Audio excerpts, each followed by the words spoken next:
Mr. Chair, hanggang ngayon hindi pa nabibigay, then there's an issue pa na itutuloy ba yung second tranche dun sa GCQ? Well, the DSWD has confirmed that based on IFTF rules na na wala na raw second tranche dun sa mga GCQ, it is still my opinion that based on the law, dapat lahat ng nabigyan ng first tranche makatanggap ng second tranche.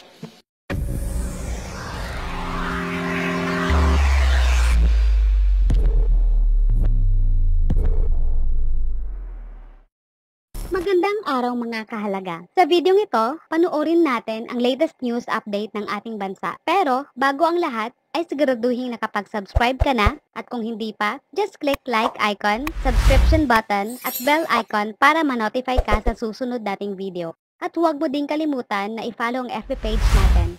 At sa ating pagpapatuloy, panuorin po natin ang video clip na ito. Babalikan ko lang po yung tanong ko dun sa una.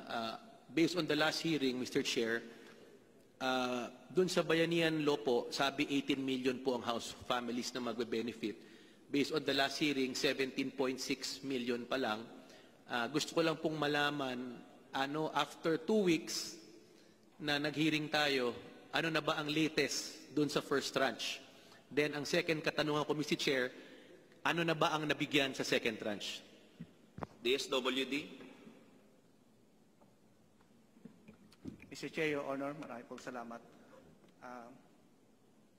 Unang-una, yung pagbibigay po ng ayuda for the first tranche ay natigil na po since last month. Dahil po unang-una, nasa yugto na po ng pagbibigay ng liquidation report ang ating mga local government units. Sa puntong pong ito, ang suma total po ng beneficiaries na nabayaran ng first tranche ay 17,649,954 na nagkakahalaga ng 99,796,026,700. So ito po, tuloy-tuloy pa rin po ang pagsusubmite ng liquidation report ng ating mga LGUs at sa ganung paraan ang ating pong mga field offices ay tumutulong at inaalalayan po ang mga ibang mga LGU na hanggang ngayon ay sinasabi nating wala pa rin po ang kanilang liquidation report. Sa punto naman po ng second tranche, kung mamarapatin po ng ating butihin na chairman, kung pwede po bang i-recognize si Yusek Pamonag para po i-discuss po ang second tranche. Yusek Pamonang is now recognized. Maaari na po kayo magsalaysay. Your Honor, Mr. Chair, just to give you an update on the second tranche.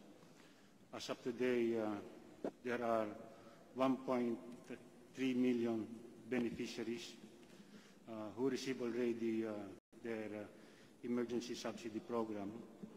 And this is broken down as follows.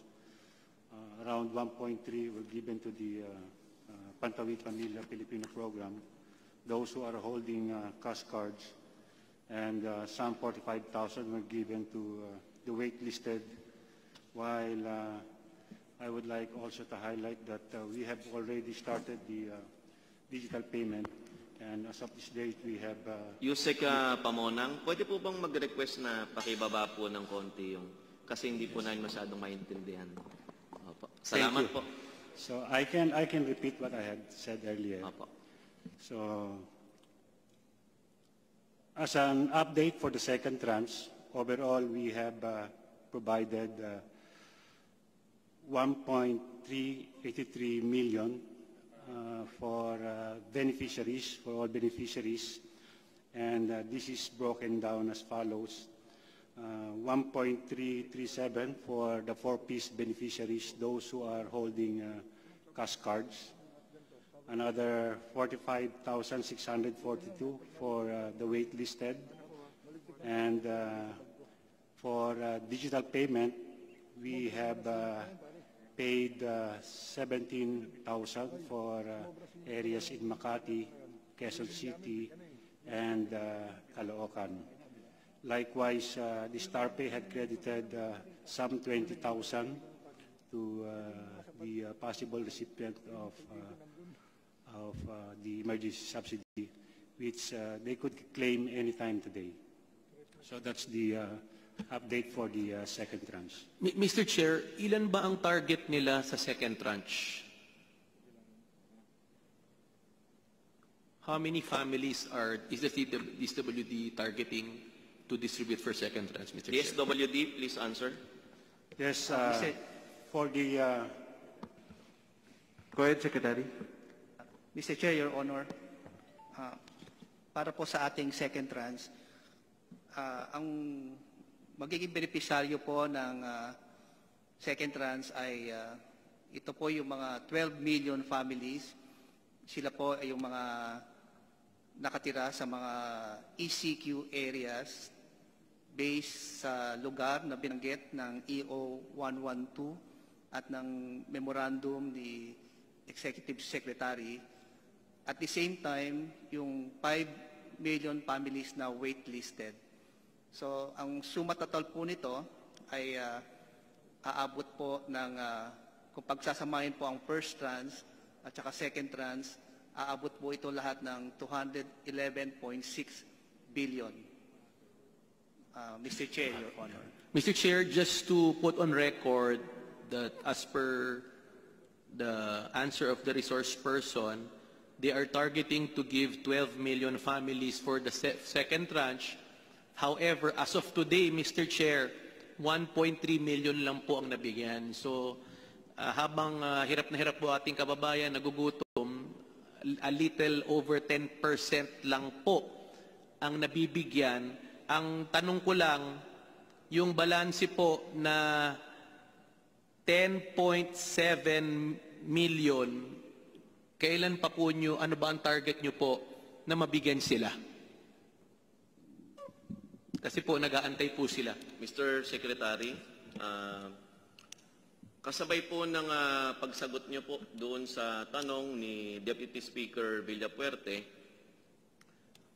maaari niyo rin po bang ibigay sa amin yung target date saka yung dahilan kung bakit po mula doon sa 12 million na target na kailangan mabigyan, 1.3 pa lang. Tama po ba, Deputy Speaker Villapuerte? Yun po yung narinig ko at nakakalungkot, doon sa 1.3, over 90% are 4Ps.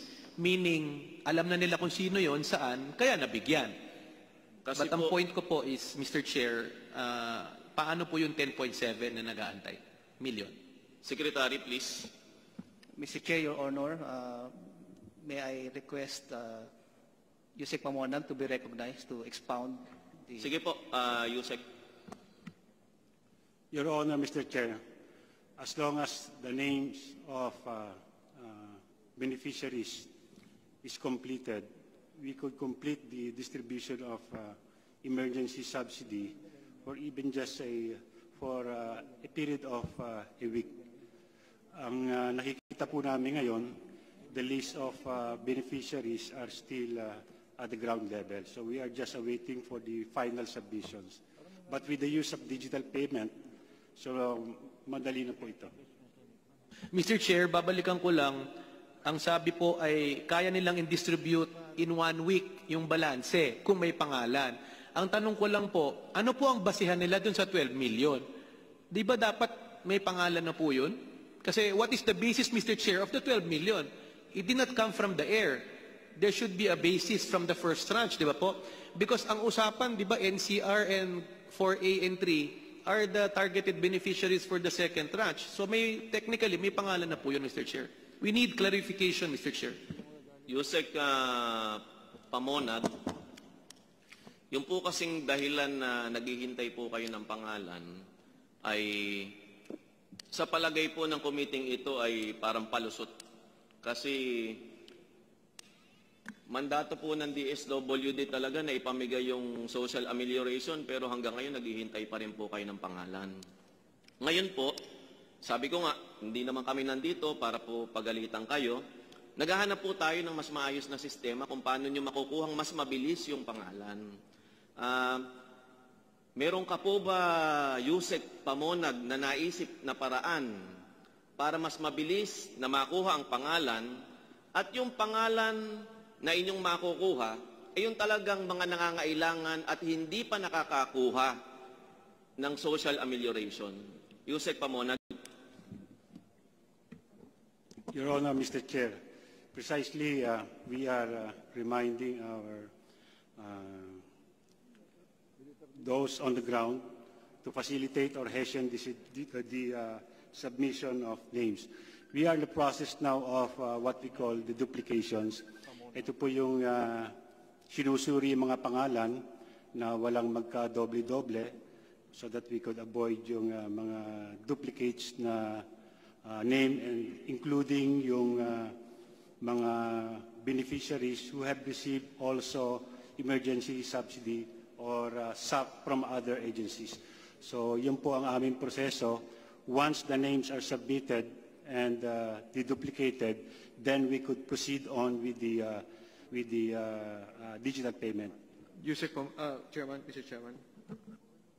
Yes, Vice Chairman Defensor. Bago ko po pagsalitain si Vice Chairman Defensor, yung po bang pag-check po ninyo ng pangalan o yung verification po ng pangalan para masiguradong hindi na dodoble sa isang tao, ay computerized na po ba yan, Yusek? Automated na po ba kayo o mano-mano pa yung ginagawa? Yes, that is automated on the ground level at the field offices, including at the central office. Maraming salamat po. Yes, Vice Chairman Defensor. Mr. Chairman, suporta lang po sa binabanggit nyo ni DSL Ray, tsaka po yung binanggit nyo. Kasi, Yusek, no, 12 million po. Ang 4-piece po, hindi naman po bago. Yung 4.5 million po, alam nyo na po yan. All you have to do is release for the 4.5 million. Yun po yung binabanggit ni DSL Ray at ni Chairman na, sige ho, wag na muna natin pag-usapan yung iba, yung 4.5, meron na kayo master list, alam na rin ng LGU yan, dapat to, execution na po tayo. Tama po ba? Yusek Pamonag. Yes, we have prioritized those 4Ps who have cash cards. That's why immediately they were the first one to receive the social ameliorations. Cash card? Yes. Yung mga 4Ps po kasi natin, majority of them have these cash cards, while yung iba, wala rin pong cash cards. So nagkakaroon tayo ng direct payments. So Mr. Chair. in all instances, both in first tranche and second tranche, they were the first ones to be given with this emergency subsidy program. Yung ating mga miyembro ng mga 4Ps po.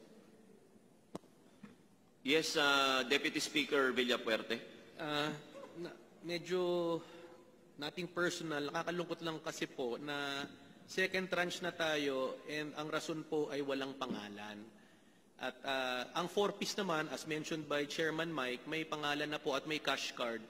Ang tanong ko lang simple, bakit natatagalan pa po ba mabigay yung sa over 4 million 4P beneficiaries na as confirmed may cash card? Bakit ba na ang tagal pa? Mr. Chair, Your Honor. Yes, Secretary Bautista. Mr. Chair, Your Honor, actually po meron po itong pangalan. Ang mga list of beneficiaries po ay nanggaling sa first tranche na nakasama sa out of the 18 billion, 17.6 billion na bayaran. Ito po mga pangalan na to ay sila po ang mga kasama sa second tranche. Doon lamang po sa mga ECQ areas. Ang ginagawa po natin ngayon ay nag-undergo po tayo ng deduplication dahil sa unang stage ng aming deduplication, nagkaroon po ng more or less mga 48,000 na sinasabi nating doble ang natanggap na ayuda. Meron din nakita doon na may mga ineligible at meron din po doon na merong mga sabihin nating questionable na pagkakasali nila pagbibigay ng ayuda.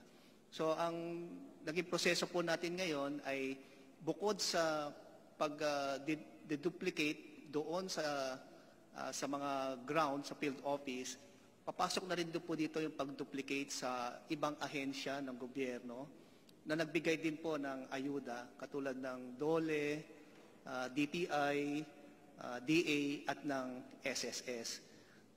Sa pagkakataon pong ito, yung listahan po na talagang mabibigyan natin ay sinisigurado na ito po ay malinis at wala po itong duplikasyon. Kaya nga po yung tanong kanina with regards to computerization, meron po kaming sistema at meron din po kaming program sa computer kung paano natin i-cross-match yung mga naka-receive na po na mga pangalan ng first trans. Ayun lang po ang aming nagpapadelay po dahil meron din po kasi mga LGU na hindi pa rin po nakapag-sumite ng kanilang mga liquidation report.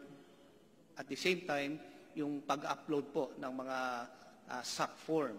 Dahil sa pamamagitan ng mga listahan na to, ay doon po nagsisimula yung cross-matching. Pero ganun pa man, tuloy-tuloy pa rin po yung ating tinatawag nating deduplikasyon.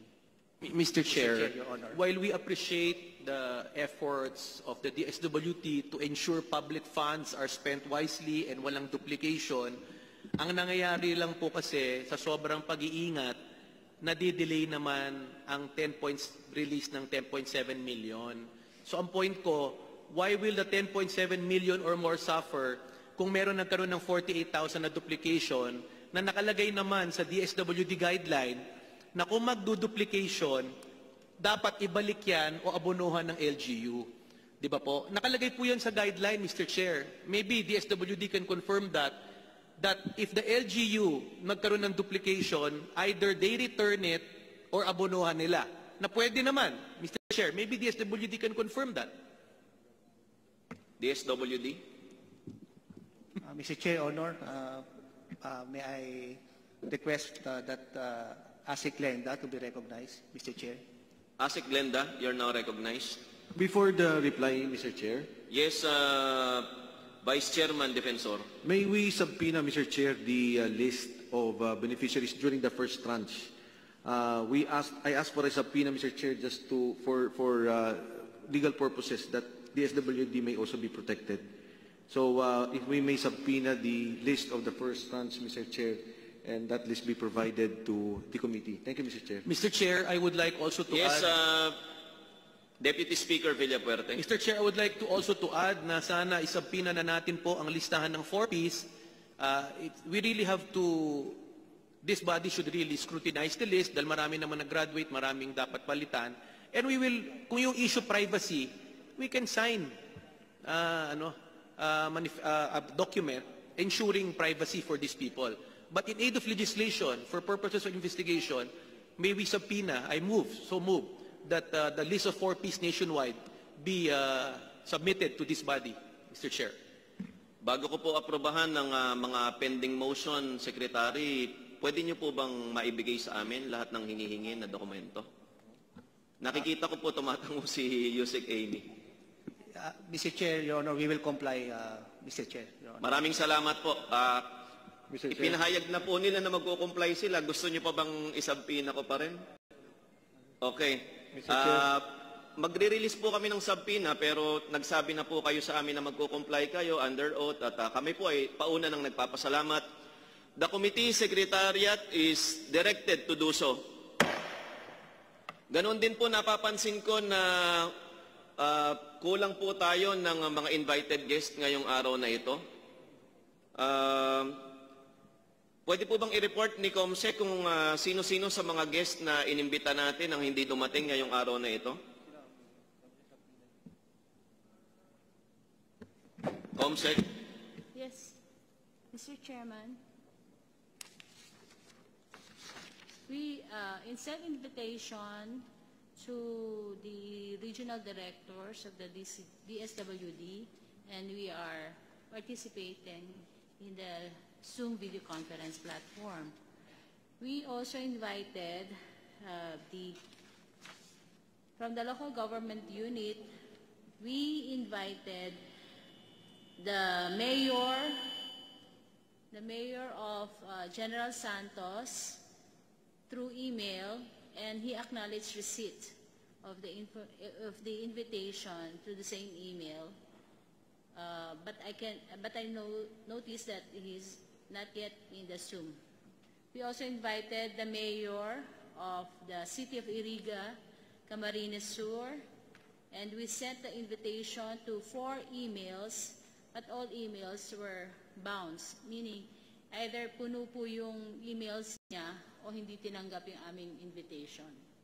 We also invited the barangay captain of Barangay Santo Rosario, Hagonoy, Bulacan, in the person of Barangay Captain Eusebio Santos, and we tried to contact multiple times via landline and mobile phone, but to no avail.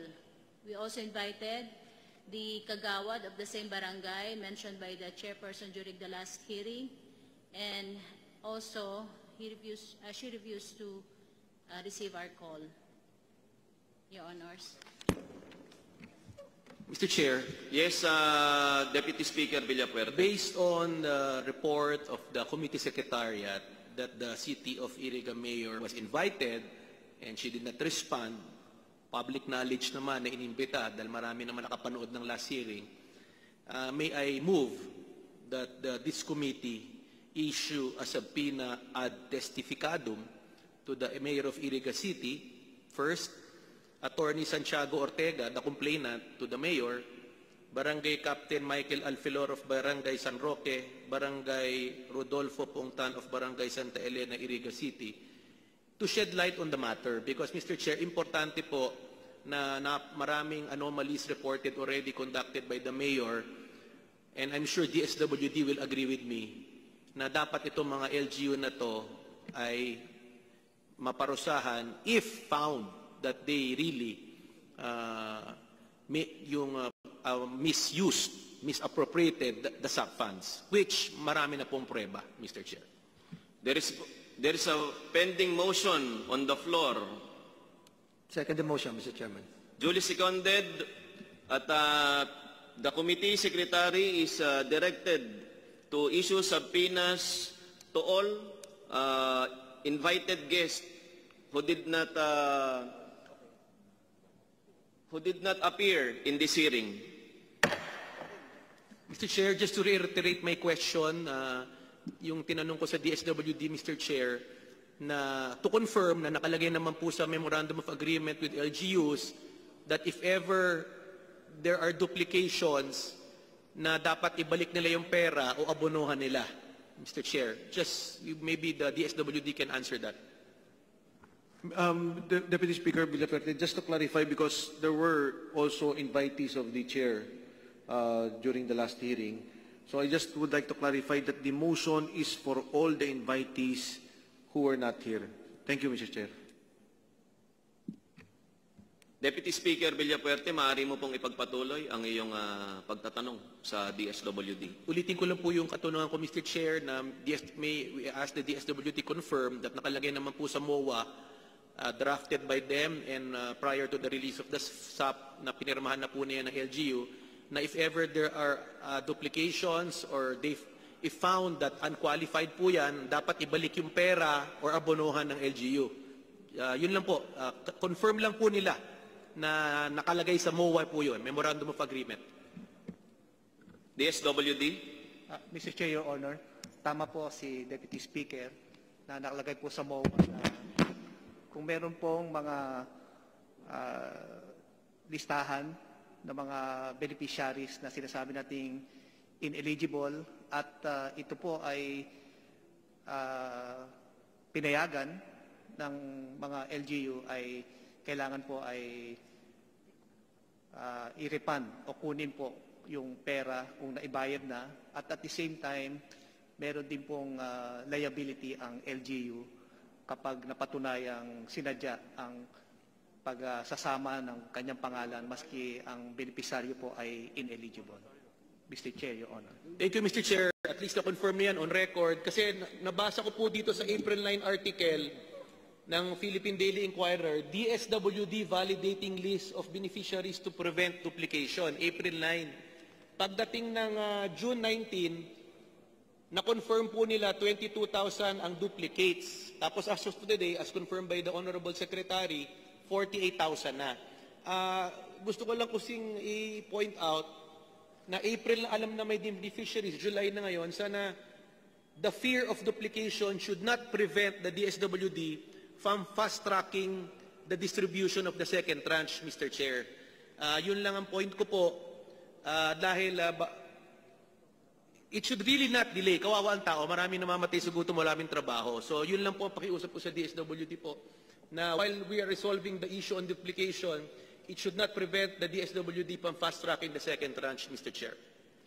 DSWD, maaari niyo po bang bigyan ng kasagutan yung tanong ni Deputy Speaker Villapuerte, sapagkat ngayon po ay binabasa ko yung mga comments sa ating... Ito po kasing hearing natin ay naka-livestream po tayo sa Facebook. At marami pong nagre-request talaga na bilisan. Kasi yung iba po naghihintay ng second tranche, yung iba hindi pa nakakatikim ng una. Ngayon po ay, pwede niyo po bang bigyan ng linaw, DSWD, kung maaari nating gawin yung suwestyon ni Congressman Villapuerte? Mr. Chair, Your Honor, with your permission, may ASEC Glenda be recognized to answer the clarification of the Honorable Deputy Speaker. ASEC Glenda. Good afternoon po, Mr. Chair, and to the rest of the members of the... Yun pong regarding the duplication po na where inong April is sinabi na and then ngayong June na meron uli. So most of the duplication occurs from other agency who has not used the SAC. But ngayon po kasi kami on the second tranche, we were mandated to really prevent the duplication. And during the first tranche, wala pong duplication na ginawa, sir. Kasi as what you can see, ang nangyari po is after the MOA, nag-determine po si LGU ng mga beneficiaries and then they pay out. And afterwards, isasubmit po nila sa amin sana yung encoded na SAC form. So isa po ito sa medyo nagpatagal sa amin yung pagsasubmit po ng encoded SAC forms, and some of our field offices performed the encoding of the SAC form just to really facilitate po ito. So once nandyan na po yung SAC form yung encoded, magagawa na po namin yung deduplication. And to answer po yung isa tungkol po dun sa MOA, yes, po pwede po namin bawiin kay LGU yung duplicates. But on the second tranche po, since the DSWD will be the one who's going to pay the beneficiaries, hindi po namin yun pwedeng bawiin na kay LGU. So kami na po yung talagang may sole responsibility if duplication occurs on the second tranche. Kaya po medyo maingat po talaga si DSWD. But we take note of the recommendation of the good Deputy Speaker to really fast track po the duplication, sir. DSL Ray. Excuse me, Vice Chairman Defensor. Sa lugar po namin, ma'am, may nagkaroon ng kung napanood niyo po yung sa TV o sa Facebook, yung ilang barangay kagawad namin iaabot ng DSWD, sunod kinabukasan, yung kamag-anak nila o kaya kaibigan nila, babawiin nila yung mahigit kalahati. Kung 6,500, babawiin nila yung 4,000. Kung yung iba naman, babawiin 3,500, ganun po. Iyon po ba ay cargo ng LGU? Yes, Secretary Bautista. Mr. Chair, Your Honor, nung una pong first tranche ay in-empower po natin ang ating mga lokal na pamahalaan para sila po ang magbigay ng ayuda sa kanilang mga constituents dahil po unang-una ang personnel po ng DSWD ay talagang may kakulangan. At dahil sa nais nating pamahagi ang ayuda sa mabilis na pamaraan, ay nagpatulong po tayo sa mga lokal na pamahalaan. Kaya nagkaroon po tayo ng transfer of funds sa kanila at ayun po, pinagtibay po ito ng MOA dahil makikita doon kung anong kanilang magiging responsibilidad, magiging liability, at buong puso naman po tinanggap ito ng mga LGU. Kaya po talagang we trusted the LGU dahil alam po namin na unang-una, kakilala nila ang kanilang mga constituents, kanilang mga profile, at alam din nila kung sino talaga ang poorest of the poor. At sa pamamaraan naman ng pagbibigay ng ayuda, ay talagang sumunod lang po kami, nakipag-coordinate kami sa mga LGU para kung anong pamamaraan ang nararapat sa kanilang mga lugar. Kaya yung nakikita po nating mga irregularidad o mga yung hindi naaayon sa pagdidistribute ng ayuda, ay ang mga nangunguna po doon ay ating mga barangay official. Yung nababanggit po na DSWD, magkaiba po yung DSWD sa lokal at saka yung DSWD sa field offices. Yung mga social worker po na nakatalaga sa mga LGU, ito po yung tinatawag nating city, municipal, social welfare and development officers. Ito po ay control ng ating mga local chief executives.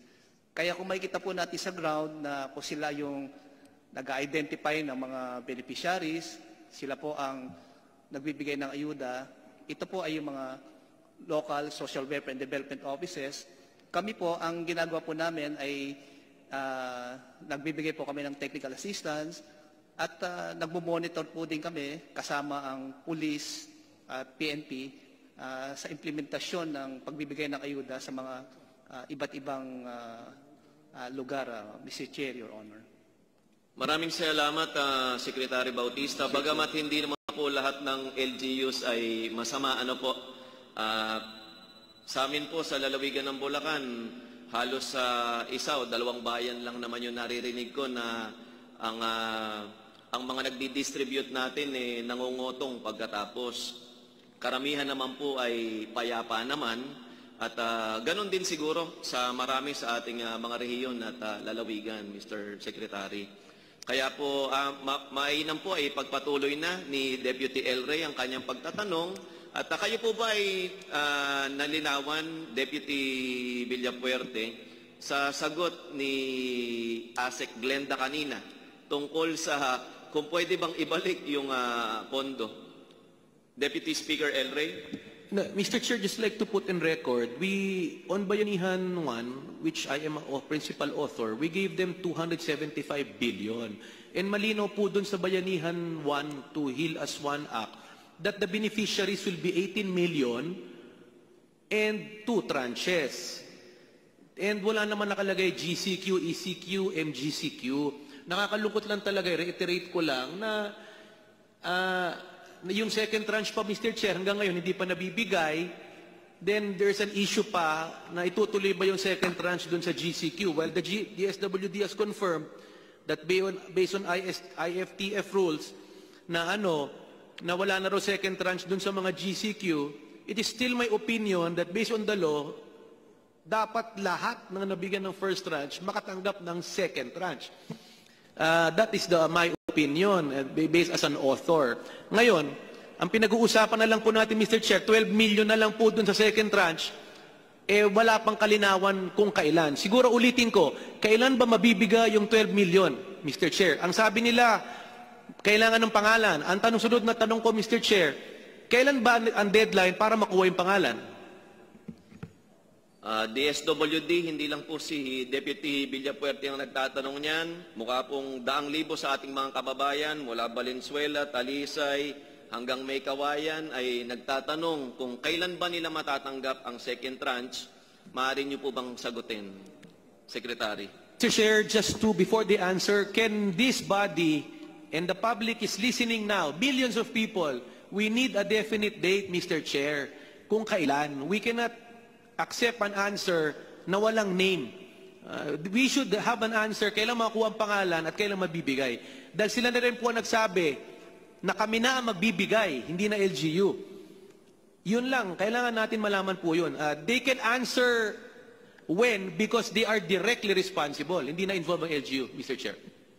Bago po nyo sagutin ay yes, Vice Chairman Defensor. Before you answer, Secretary, very critical po yung sinabi ni DSL Rey. Noon ngang 18 million kasama niyo yung LGUs, nag-delay po. Ngayon po 12 million susuluhin ng DSWD. So yun po, I am worried, Mr. Secretary, for the DSWD and for your own, Mr. Secretary, because 12 million to, solo na ng DSW. Thank you, Mr. Chair. Okay. Ang hinihingi po ni Deputy Speaker Villapuerte ay definite date. Pero siguro po kahit buwan na lang po ang ibigay niyo, wag na masyadong wag na yung mismong petsa, Secretary. Mga anong buwan po ba ma-receive o matatanggap ng ating mga kababayan, kagaya po ng mga kababayan natin na nanonood ngayong araw na ito sa usapin ng SAP, ang second tranche? Mr. Chair, Your Honor, meron po kami mga inobasyon na ginawa para mapabilis at sabihin nating maibigay kaagad ang ayuda para sa second tranche. Kung inyo pong mararapatin ay pwede po bang ma-recognize si Yusek Neri para sagutin ang katanungan ito, Mr. Chair, Your Honor. The Chairman recognize Yusek Neri na napakamatulungin pagdating po sa aming mga constituents. Good afternoon, Mr. Chair. Thank you so much. Good afternoon, Deputy El Rey, and to the members of the House of Representatives. As to whether or not when to start the second tranche, I'd like to inform the body that it is actually ongoing. It is actually ongoing. For every deduct clean list of beneficiaries submitted to the central office, we immediately paid out. That's the reason why there was already a 1.3 million paid out, and just recently with the signing of the multilateral agreement with the financial service providers such as GCash, PayMaya, StarPay, Robinsons Bank, as of the clean list beneficiaries that were provided to the central office, we shared the same already to the financial service providers. And GCash has already disbursed as of July 5 around 101,000 pesos, 101,000 beneficiaries consisting of Makati City, Quezon City, Caloocan City. With respect to Pasig City, when we immediately shared the 20,301 beneficiaries to StarPay, StarPay was able to disburse it in less than 2 hours to the same beneficiaries. And these beneficiaries, Your Honor, please, these beneficiaries do not have mobile numbers. So what they did, they created an account. So it is very important to note, Your Honor, please, that for every deduct made, for every list forwarded by the LGU, we immediately forwarded the same to the service providers. So very important also at this point is the cooperation of the DILG and the LGUs, Your Honor. As they submitted to us, we deduct 80,000 in less than 2 hours and shared with the FSPs. And the Bangko Sentral ng Pilipinas is the one regulating and overseeing all of these FSPs, Your Honor. So that's the reason. And I certainly agree with Deputy El Rey that these 12 million have already names. The root cause not being paid in the second tranche, Your Honor, is because these have not yet been forwarded to the central office because they have undergone the duplication process. Mr. Chair, thank you. First, I would like to manifest that Congress has no problem with Yusek Amy. Masipag, magaling, madaling kausap. My question lang kasi, Mr. Chair, is she is not the head of SAP. She is AIX. Why is she answering for SAP? So, Mr. Chair, secondly, ang sabi kasi earlier ni Yusek Danny na walang name. Ang sabi ni Yusek Amy ngayon, may name. Ano ba talaga, Mr. Chair? I think this is the problem. May name ba talaga for 12 million or wala? DSWD, bago niyo po sagutin kung may pangalan ba talaga o wala, saka kung bago po natin tawagin yung talagang naka-assign.